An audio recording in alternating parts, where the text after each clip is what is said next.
Il a longtemps vécu un petit garçon nommé Amadou.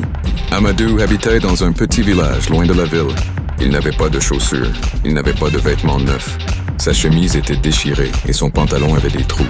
Mais Amadou avait quelque chose de fort en lui. Il avait un rêve. Chaque jour, Amadou parcourait 5 longs kilomètres à pied pour aller à l'école. Ses pieds lui faisaient mal. La route était pleine de poussière et de pierres. Mais il marchait chaque jour sans jamais se plaindre. Amadou voulait devenir inventeur. Il voulait construire quelque chose de spécial qui pourrait aider les gens. Il voulait fabriquer une lampe. Sa mère vendait des patates douces au marché et leur maison restait toujours sombre la nuit. Amadou voulait faire une lampe pour elle, une lampe qui viendrait du soleil. Il a commencé à ramasser des fils, des radios cassées et de vieilles piles dans les ordures. Le soir, il s'asseyait dehors et essayait de fabriquer une lampe solaire. Mais sa première lampe ne fonctionna pas. La pile fumait et brûla le papier sur la table. Il essaya encore. La deuxième ne se recharge pas. Il essaye encore. La troisième se brisa en morceaux le matin du concours scientifique de l'école. Les enfants se moquèrent de lui. « Tu devrais vendre des patates douces comme ta mère, » dit un garçon. « Tu ne feras jamais rien, » ajouta un autre. Amadou se sentit triste. Il avait envie de pleurer, mais il ne s'arrêta pas. Il ne s'enfuit pas. Il alla voir un homme du village, un électricien. Amadou posa des questions. L'homme dit « Tu veux apprendre, n'est-ce pas ?» Amadou hocha la tête. « Oui, je veux aider ma mère. » L'homme sourit. « Alors n'abandonne pas. » Amadou continua à construire. Il utilisa des pièces de récupération et du métal venant de vieux ventilateurs cassés. Amadou n'avait presque rien. Peu de nourriture. Pas de moyens. Mais il avait une chose que personne ne pouvait lui enlever. La volonté.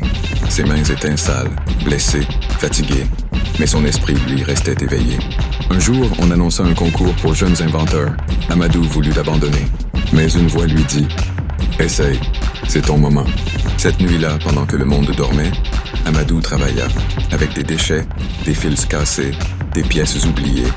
Il échoua, il recommença. Encore et encore. Puis la lumière s'alluma. Le lendemain, devant tous, Amadou présenta sa lampe. Quand il l'alluma, la salle s'éclaira et les regards changèrent. « D'où viennent les pièces ?» demanda-t-on. « Des ordures » répondit-il. Et ce jour-là, le monde comprit une chose.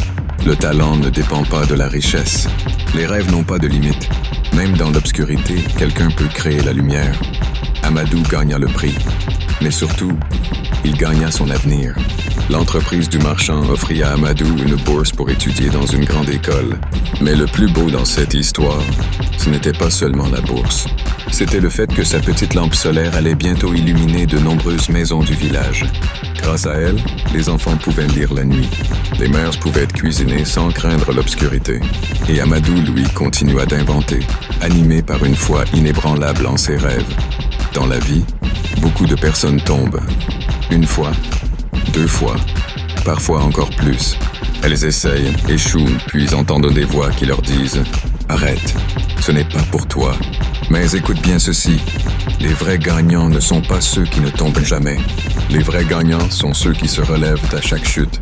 Peut-être que toi aussi, tu as essayé quelque chose qui n'a pas marché. Peut-être que l'on t'a dit que tu n'étais pas assez fort, pas assez intelligent, pas assez capable. Peut-être que la vie t'a mis à genoux. Mais tant que tu continues à croire au fond de ton cœur, tant que tu refuses d'abandonner, alors tu es déjà plus fort que tu ne l'imagines. Tu n'as pas besoin de richesse pour commencer. Tu n'as pas besoin de soutien de tout le monde. Tu as seulement besoin de courage, de patience et de persévérance. Avance pas après pas. Apprends de tes erreurs. Répare ce qui est cassé. Relève-toi encore, même quand personne ne croit en toi. Souviens-toi de ceci. Les mots les plus puissants dans la vie sont « Je n'abandonnerai jamais ».